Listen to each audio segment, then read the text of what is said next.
Yemen व हबशा का बादशाह अबरहा था।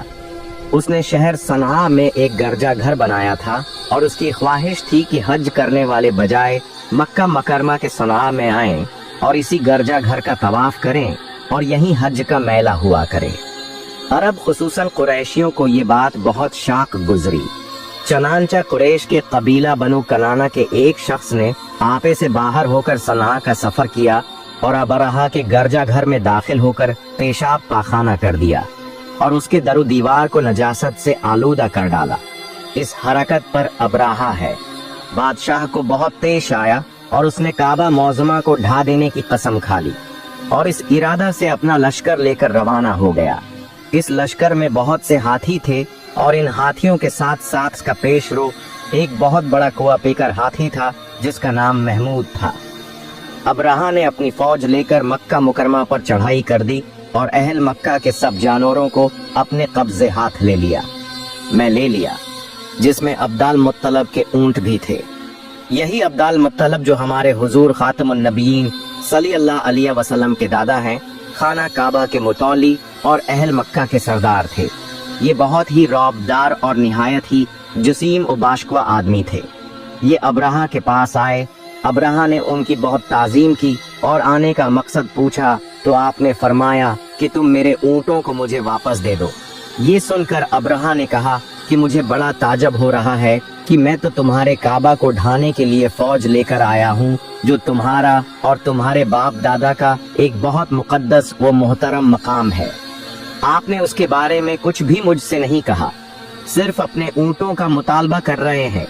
हजरत अब्दुल मुत्तलब ने फरमाया कि मैं अपने ऊँटों ही का मालिक हूँ, इसलिए ऊँटों के लिए कह रहा हूँ और काबा का जो मालिक है वो खुद उसकी हिफाजत फरमाएगा। मुझे उसकी हदायत है, कोई फिक्र नहीं। अबरहा ने आपके ऊँटों को वापस कर दिया। फिर आपने कुरैश से फरमाया कि तुम लोग पहाड़ों की घाटियों और चोटियों पर पनाह गुज़े हो जाओ।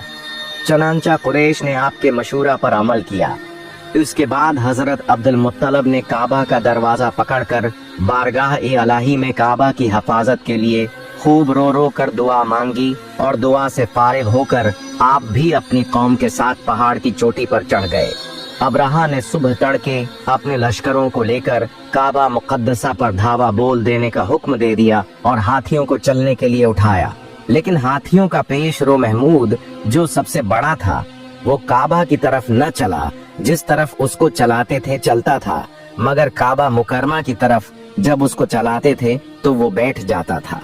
इतने में अल्लाह ताली ने समंदर की जानिब से परंदों का लश्कर भेज दिया और हर परंदे के पास 3 कंकरियां थीं, 2 पंजों में और 1 चोंच में। अबाबिलों के उस लश्कर ने अबरहा की फौजों पर इस जोर की संगबारी की कि अबरहा की फौज बदहवास होकर भागने लगी। मगर कंकरियां वो छोटी छोटी थीं, लेकिन वो कहर उलही के पत्थर थे कि परंदे जब उन कंकरियों को गिराते तो वो संगरेज़े फील सवारों के खुद को तोड़कर सिर से निकलकर जिस्म को चीरकर हाथी के बदन को छीदते हुए जमीन पर गिरते थे। हर कंकरी पर उस शख्स का नाम लिखा था जो उस कंकरी से हलाक किया गया। इस तरह अबरहा का पूरा लश्कर हलाक व बर्बाद हो गया और काबा मौजमा महफूज रह गया। ये वाकया जिस साल वकूअ पज़ीर हुआ, इस साल को अहल अरब आमल फील हाथी वाला साल कहने लगे और इस वाकया से 50 रोज के बाद हुजूर सैयद दो आलम मोहम्मद मुस्तफ़ी सल्लल्लाहु अलैहि वसल्लम की विलादत हुई। इस वाकया को अल्लाह ताली ने कुरान मजीद में बयान फरमाते हुए एक सूरा नाजिल फरमाई जिसका नाम ही सूरा फील है।